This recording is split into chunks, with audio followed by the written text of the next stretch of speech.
Action Reports, second portion. Di kalidad, kag madalong nga mga analisis sa pinakainit na balita sa bilog na probensya kag nasyon. Action Reports, second portion. Patas kag balanse na komentaryo sa mga issues kag mga balita nga nagaapekto sa mga pumuluyo sa adlaw-adlaw nga tanan. Action Reports, second portion. Upod sa veterano kag respetado nga komentarista, Action Fred Salanga. Action! Radio! Sa ngalan ni Aksyon na Fred Salanga, kung naman Aksyon Artay Hupon, hasta kita, takna nga las 7, karon nga aga. Ariyo, tanan na lang subong mga barangay, kag mga lugar dito sa Luzon, nga ginigo ni Bagyo Carding. Of course, anong ekspektaron tabi? Mga LGUs nagmando na sang suspension of classes, trabaho sa mga pampubliko nga mga iyasang gobyerno nga mga opisina, bisan ng iban nga mga private entities, nagpatigayon man sa suspension sa trabaho sang ila mga empleyado. Action! Radio! Ano tingalahan ko rin nga galing kay diri sa Pilipinas.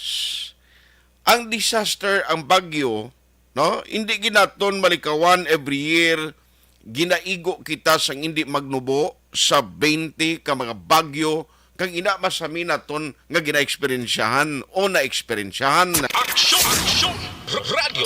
Pero diri sa Pilipinas, may ara kita sa kasuguan nga ginapatuman ang Republic Act number 10121. Ano ini siya?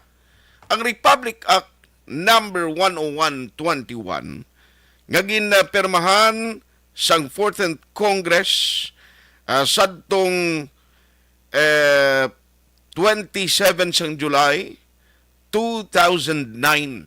Dugay-dugay na actually ni nga klase isang hagna o na nangin kasuguan na gani. An act strengthening the Philippine Disaster Risk Reduction and Management System, providing for the National Disaster Risk Reduction and Management Framework and institutionalizing the National Disaster Risk Reduction and Management Plan, reduction and management or appropriating funds therefore and for other purposes. Now nga ang ginbasa ko lang niliwat because ariyo, sa malawig na nga tiyempo, nga ginaprubahan na inis Pilipinas kag nangin isa nakalayi, ang katingalahan ko, duway gid sang maayong nga mga LGUs nga nagtuman in accordance sa sining gipatuman nga lihi, nga kinahanglan ang mga pumuluyo sa mga flood prone sa mga lugar nga may ara sang delikado sa tagsa nga magtupa ang bagyo kung pag-ulan. Dapat mabutang sila sa security. No ina ba lang mga yadtong yara sa flood prone ay na naigo sang hagupit sang bagyo. Nga kung tani may lesson learned kita, no? Nga dapat ang tagsa ka mga LGUs ang tanan dira nga opisyalis ng gobyerno magpatuman sang ginatawag na tulitis not only during the bagyo o sa tion sa bagyo, kundi may mga plano nga dumilian ang pag-develop sa mga subdivision nga muning nagapugong, no? Sa mga ginagyan sa tubig, may mga ginatabunan nga mga sapa, mga suba nagkapiktuhan. Ang worst, kay kabalo lang gid kita nga flood-prone area, kabalo lang gid kita nga ara sa mga lugar nga tuman ka risgo, yet wala man ni matuman kag maimplementar sa maayo. Action! Radio! Amo na gani siguro dapat, no, nga manging katuwang diri sa sining implementasyon sa Republic Act 10121 nga dapat mangin seryoso ang tagsa ka LGU nga maghimo sang plano, long-term plan kung paano maimplementar nga sa diin sa ulihi. Bisan may mga dalagko, mga bagyo mag-igo sa aton, worst lang niya abi nga senaryo kung perti na gid nga hagupit sa bagyo nga tag signal number 5. Ngayon ang mga tao, do hindi ka naman mensar, nga may bagyo naman, preparar naman kita, alert, red alert kita. Kaya basi kung malabutan naman sila sa pagbaha, tigiven na kung narangadaan sila sa flood-prone area mo. Now, ang ato lang diri punto mo ni, dapat siguro may komprehensibo na gid nga himuon nga mga programang tanan nga LGU nga hindi nga kada gani may bagyo, kada gani may magsulod nga malain nga tempo, ti suspension of classes. May ara evacuation ginayon nga himuon.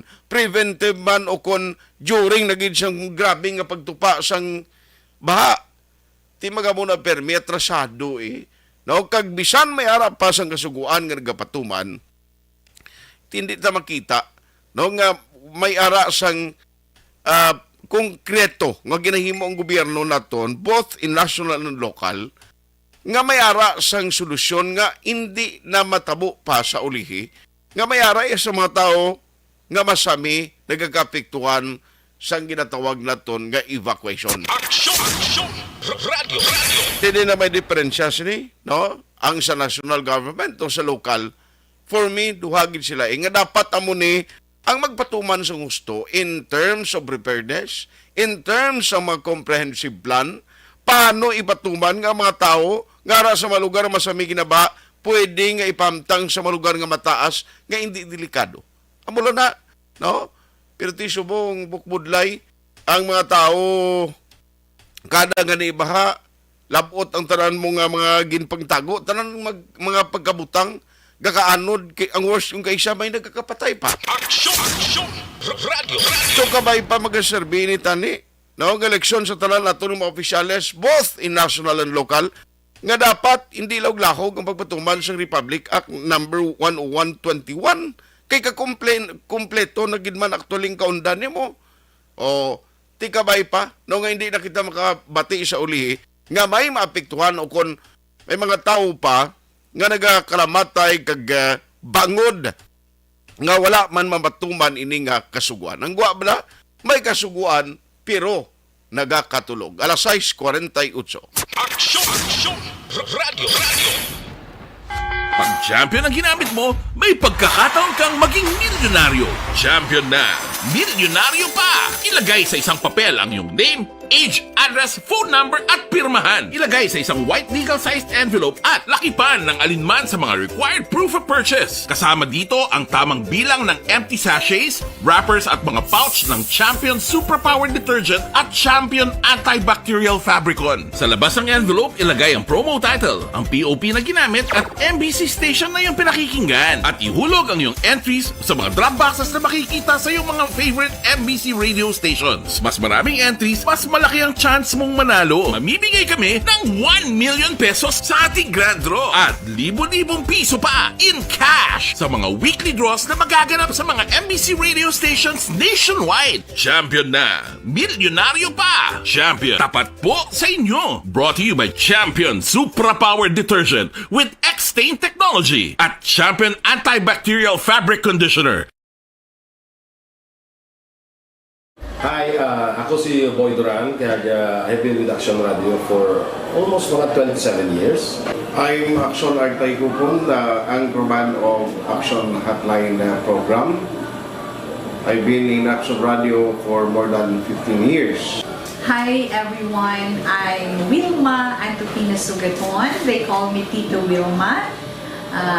I've been in Action Radio Bacolod for almost 2 decades. Ako si Rex Cantong, News Director at the same time Program Director sa Action Radio Bacolod. This is our 53rd anniversary story. Sa nagapadayon nga pandemya, hangkat para sa pungsod Pilipinas ang budget nga kinahanglan sa mga programa agon mapunggan ang paglaton sang COVID-19. Apang bulan sa Agosto nagwa ang balita. Si Castillo gid man ni ang napatay ni katingala mo sa mga pasunib la. Anong narabutan niyo sa investigasyon, Sir Man? Pagbinuhan ay tiro sa mga katapos-ang PDEA kag PNP. Klaro ni nga misencounter gid ni. Apat ka mga persona na patay sa naglutad nga shootout sa tunga sang Puerte nga ability. Kasaysayan nga gipadala sang atong mga tagpalamati sa matag adlaw nga pagpangabuhi. Suno sa ila abilidad kag kun anuman nga mga diskarte nga mabuhi, maayo man o kun hindi. Ang tawo may abilidad. Kung imo inisaksihan kag panilagan ang ability, duna kag yara nga daan sa halos tanan. Kung anuman ang imo abilidad o kun diskarte sa kabuhi, magpamati sini nga palatuntunan kay mahimo ang imo abilidad kag diskarte, hindi na makapaayo sa sinuman kag ini halit na nga imo pagahinulsulan. Puwerte nga ability, Kada hapon, pagkatapos ng drama, Timbangan sang Katarungan.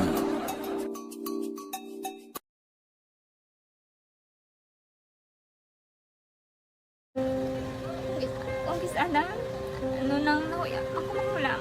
Eh, siyempre, pigado, tas, kay, ano ko sila, manisurbo ko sila lang, tapos kita, kakulbaan ko kay, basi, hindi ko mapasar kay.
Time, no? Pero rami-ramihon ko lang niyo.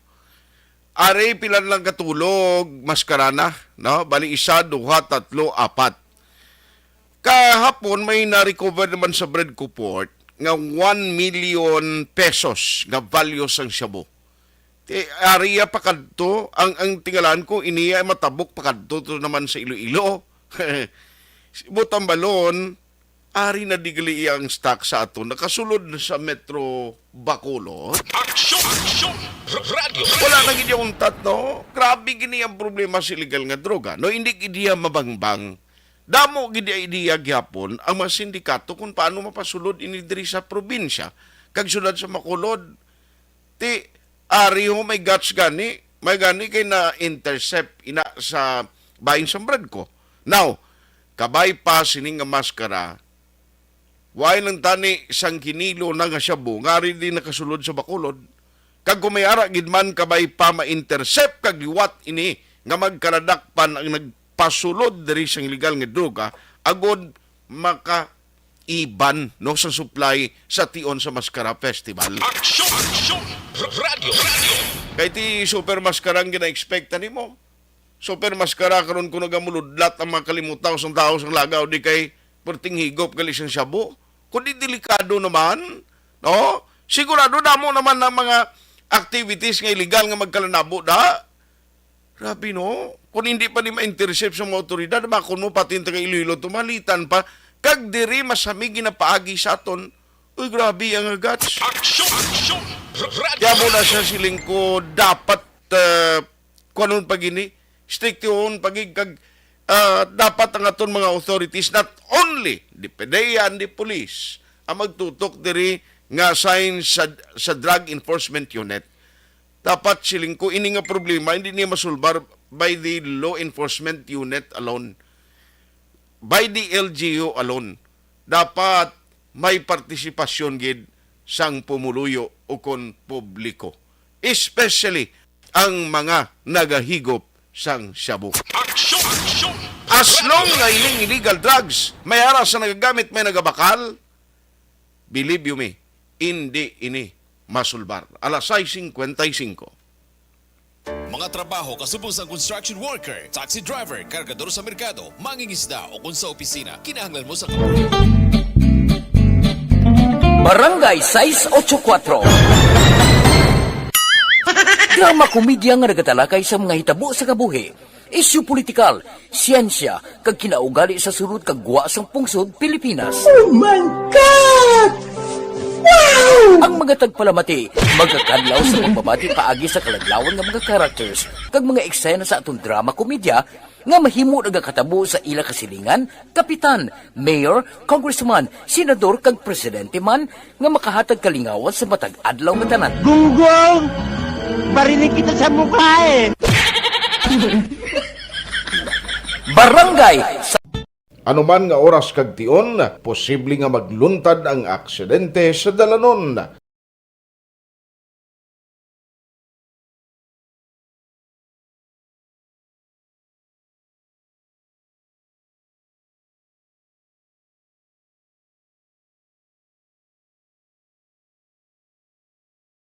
Yari ang pila ka mga road safety tips para malikawan ang vehicular accident. Regular nga i-check ang kondisyon sang imo salakyan, pribado man o kun pampubliko, humalin sa guma, preno, tubtob sa makina. Bilang dugang nga proteksyon, mag-usar sang seatbelt kag dapat yara sa husto nga anggulo ang side mirror. Maggamit sang signal sa pagliko para may baluan sang nagasunod nga motorista ang imo direksyon. Hindi mag-text samtang nagamaniho o kung nagatabok sa dalan. Hindi mag-drive nga nakainom sa makahulubong nga ilimnon o kung ginatuyo. I-check ang imo speed limit kag mag-slow down kung madanlog ang dalan. I-check ang blind spots. Magbahar kung may nagatabok nga tawo sa pedestrian lane. Magsuksok sang helmet sa mga nagamaniho sa motorsiklo o kung nagabike. Kung malawig ang pagbiyahe, mag-upod sang relyebo para magbulos sa pagmaniho kung ginakapoy na. Magsunod sa mga traffic rules and regulations. Kag ilabi sa tanan, mangin responsable nga driver. Drive kag ride safe mga kaaksyon.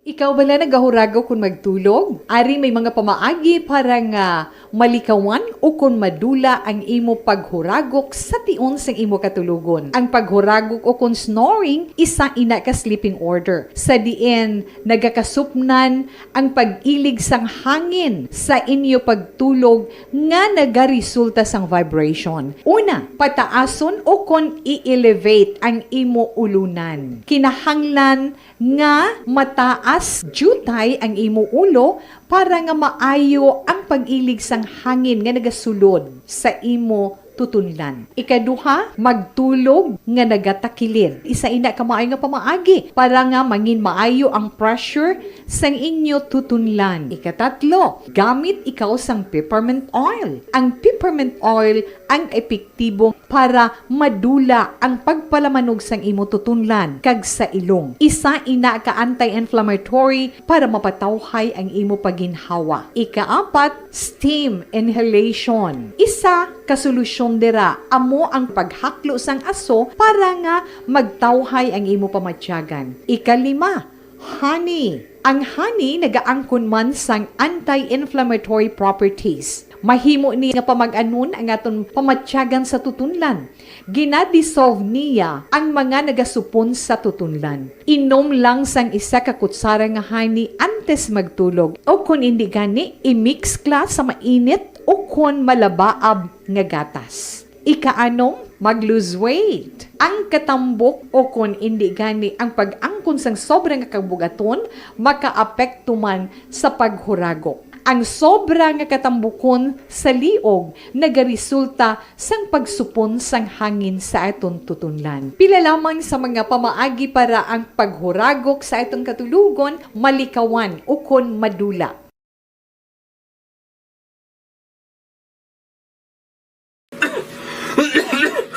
Hoy, Pang, to kalala na sang ubo mo, ha? Kapa-check up ka na? Positive na na? Wala medyo malalang tutunlan ko, pero hindi ni TB Oops! Di ka sure. Kabalo kabala nga ang tuberculosis o kung TB amo ang masakit sa baga nga makuha sa mga mikrobyo sa hangin. Ang ini nga mikrobyo nagadulot sang ubo o kung pagpangatsi sa tawo nga natapikan sang masakit. Ang amo nga sahi sang sakit makalaton paagi sa paghaklo sang mikrobyo o kung na Mycobacterium tuberculosis. Pero, danay ka, ano bala ang kinalain sang TB kag normal lang nga ubo? Mayo kay namangkot ka. Ang ubo, amo ang reaksyon sang aton nga lawas kung mairitar ang aton nga tutunlan. Normal lang ang panalagsa nga pag-ubo, apang kung wala na iniuntat kag nagagwa na ang iban nga mga sintomas, pareho sang budlay nga paginhawa, pag-ubo nga may dugo kag plema, dira ika na mabala ka, kay ina tanda na sang malalang nga klase sang tuberculosis. Hala, tuod? Paano ko bi makasigurado kung may TB na kuhaw? Syempre, mapacheck up ka pero may ara man Japon mga sintomas nga pwede mo bantayan para mabalaan mo kung TB man gid ang imo ginabatsyag.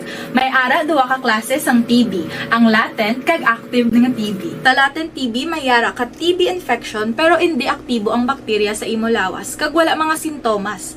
Dugang pa hindi ini makalalaton. Apang pwede nga maging active TB ang latent TB kung pabayaan kag hindi dayon pag-aksyonan.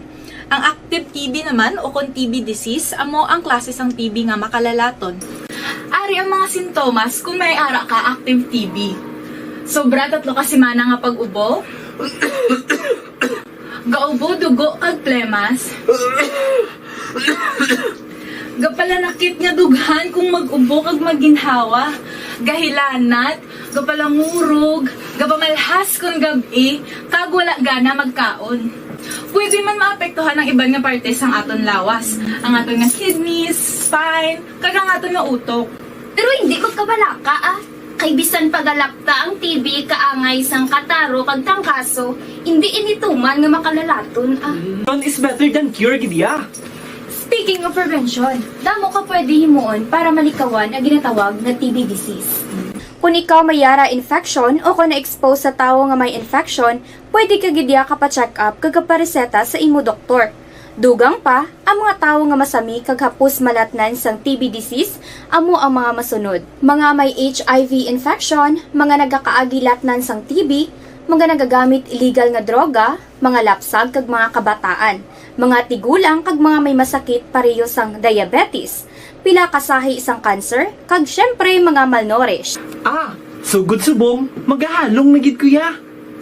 Ini ang tion na aton binag-binago no kung paano naton halungan ang aton mga baga kontra sa mga nanari-sari nga mga masakit.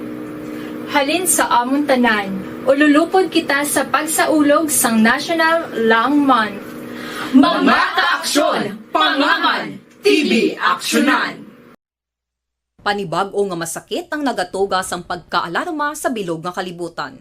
Ini ang ginatawag nga monkeypox.